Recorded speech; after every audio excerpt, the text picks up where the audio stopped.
Good morning, everybody. It's December 18th, week before Christmas, and we're back to seasonable weather in Kentucky. Actually supposed to be close to 60 today and rain. A little cold spot tomorrow, then 40s and 50s next week. Hope everybody enjoys the video today. So last week we ran the turn from the Chillicothe yard to Oak Hill to swap cars. Today and next Saturday we will be doing switching in Oak Hill with the Ohio Railroad leased Alco C420. So here's what we'll be doing over the next 2 weeks. The 3 box cars all go to Ohio Fabric. They're empty. The empty gone is going to be switched out with the loaded one at Charrington Scrap. And the Grand Trunk small covered hopper is going to go to Cedar Heights Clay. And we're going to pick up those cars that are at Cedar Heights Clay now. The one in the back is a bad order car. That's one of the ones that Cedar Heights Clay owns on their own. So it's just there's a scenic element. We had parked the locomotive on the Ohio Fabric spur last week while the Chester train was getting out of town. I was going to pull out onto the main.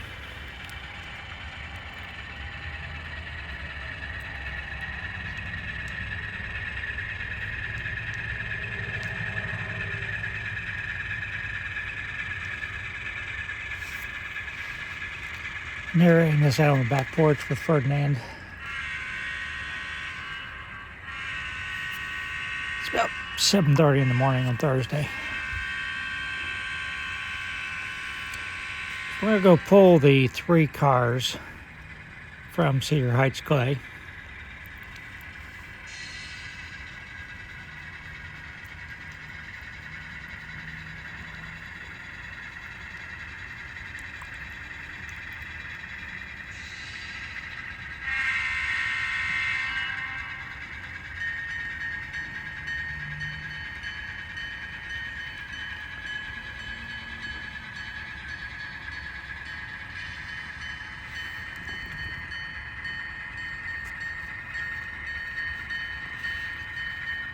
It's a little chilly this morning, so I've got a blanket draped over my shoulders while I'm petting Ferdinand.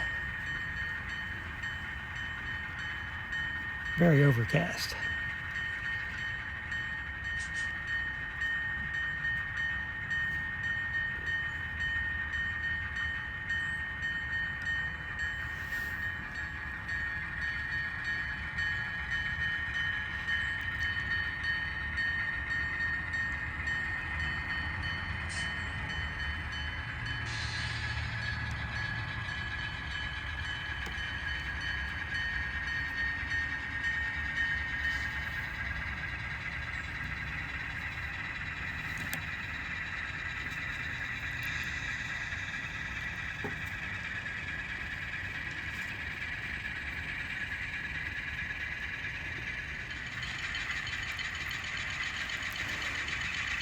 So we're looking out across one of the many swampy areas in southern Ohio.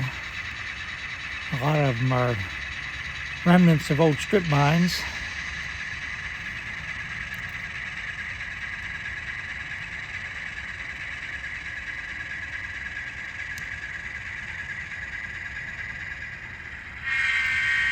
And we're going to push these 3 cars down onto the main.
this point in time, the only trains on the Portsmouth branch were this train and the DT&I train, and since the DT&I train isn't scheduled to be through here anytime soon, we can safely leave those cars on the main.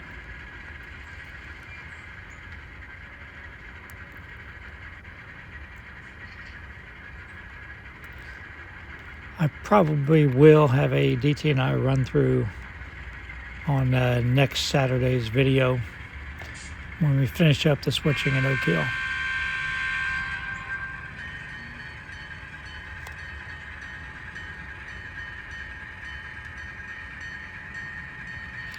And it'll just be a very short train like they had on the Ironton branch at this time. You know, one locomotive and several freight cars.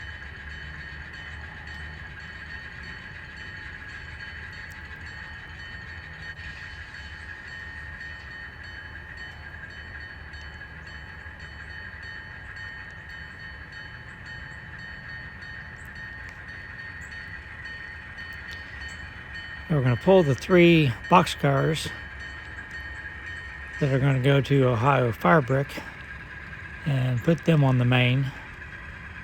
I don't have enough switch lead to put the covered hopper at the end of the string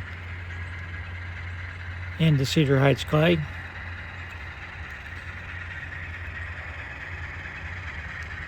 Without putting my bridge up. So we'll just go ahead and put those over on the main. We're going to have to run around them anyhow at some point, so we're going to have to do this.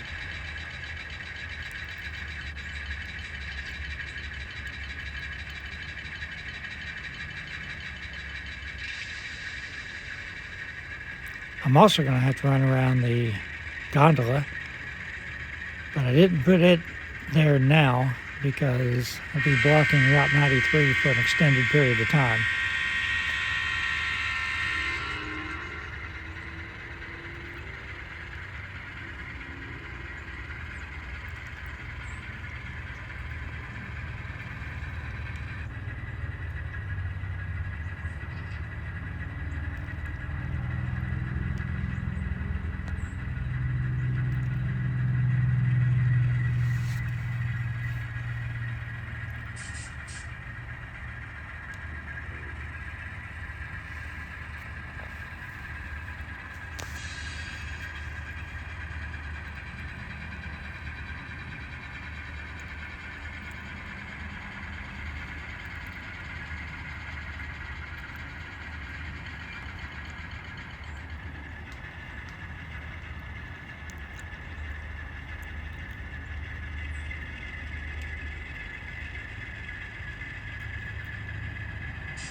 Got a Norfolk Southern train, I believe.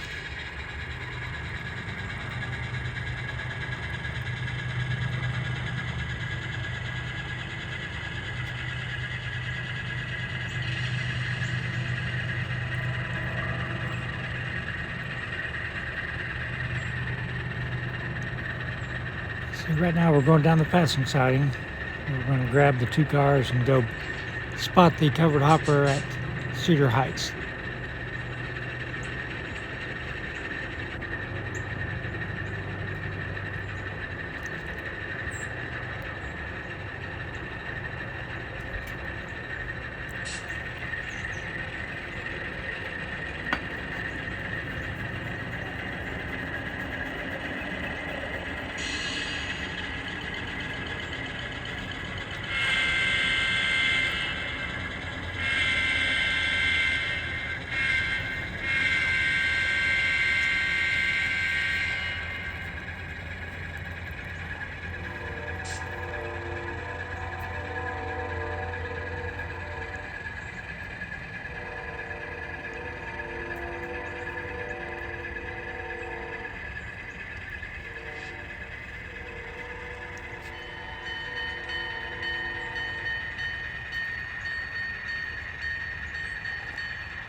I don't have one of the springs on the Grand Trunk Western covered hopper because it doesn't have the bobbing problem with it.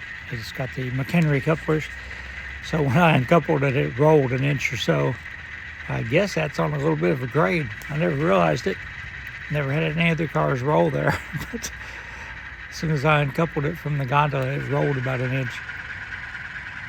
All right, so now you see how we're walking Route 93. So we're going to run around the train.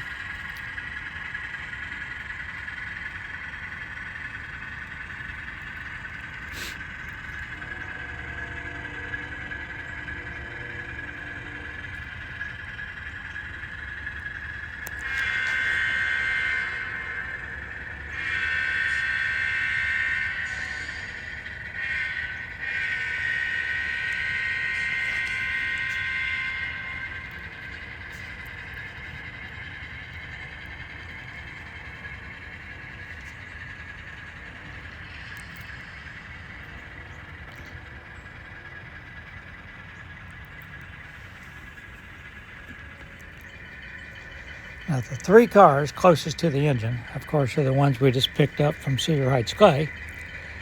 They're going to go back to Chillicothe. If we would put the loaded scrap car from Cherokee Scrap on that end there, it would be close to the locomotive going back. And that's a loose load. We don't want that. So we're going to go ahead and put it in the middle of these covered hoppers. That's what we're doing now. We're going to pick up this Western Maryland covered hopper and go in and pull the loaded gondola from Cherokee Scrap. When we reassemble the train, it will be in the middle. We'll actually have a car buffer between the loaded car and the locomotive.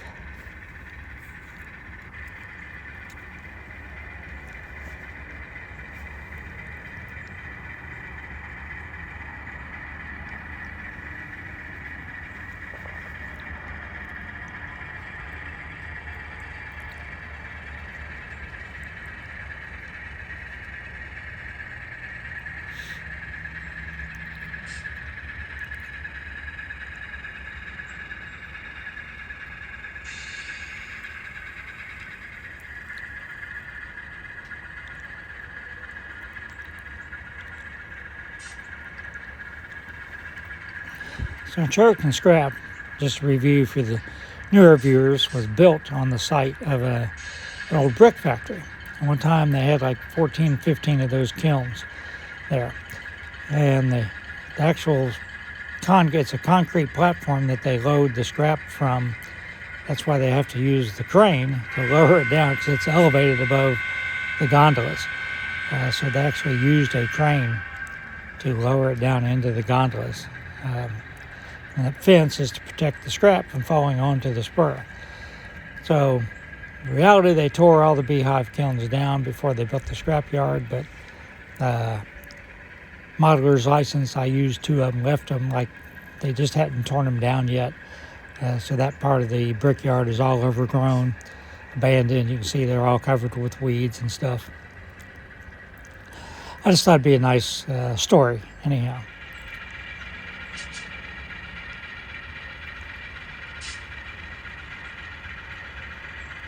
Right, so now we're going to reassemble the train. So now the first 4 cars are the ones that are going back to Chillicothe because there aren't any cars sitting at Ohio Fabric.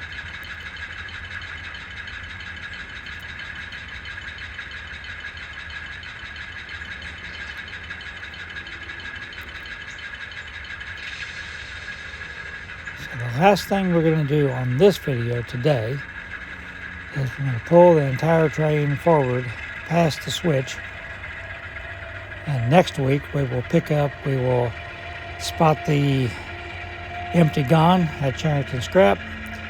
We will spot the 3 boxcars at Ohio Fabric. Unfortunately, the red one at the end, the CP one, has to go into spot 1, so we're going to have to flip those around. It's got to be on the other end of the 2 rail boxes. And then we'll probably have a DT&I run through train 2. next week. And that'll be the Saturday after Christmas. Christmas morning, I am going to have part 2 of my layout update, talk about the plans for 2026, which is going to be the expansion. So I hope everybody has a great weekend, and stay safe. I'm out in the garage with Arley. Hasn't eaten anything in over a day. He's got a big wound on his side. I can't really show it. So he's pretty gentle, letting me pet him and everything. But called the vet. Again, he's not really a feral cat, but he's, I tried to pick him up once when we first met him, and he was having none of it. I did try to pick him up about a foot off the ground the other day, and he was okay with it. But I'm going to try to, this is Thursday morning, try to, if he doesn't get any better today, take him to the vet tomorrow. They can't see him today, and I'll keep you posted of what's going on. But he just is not wanting to eat anything we put in front of him. Well, I got Arley to the vet this morning. Unfortunately, he is positive for FIV, which is sort of like HIV. It's not transferable to humans or dogs, just cats. But we have 3 other cats. If he could live an indoor life, be a solitary cat, he'd probably be fine. But he can't be around other cats. We can't bring him inside with our other cats. So weighing our options right now, waiting to talk to the vet. He's an awful good boy. Hate to see him go, but I'll keep you posted what we decide to do. Stay safe.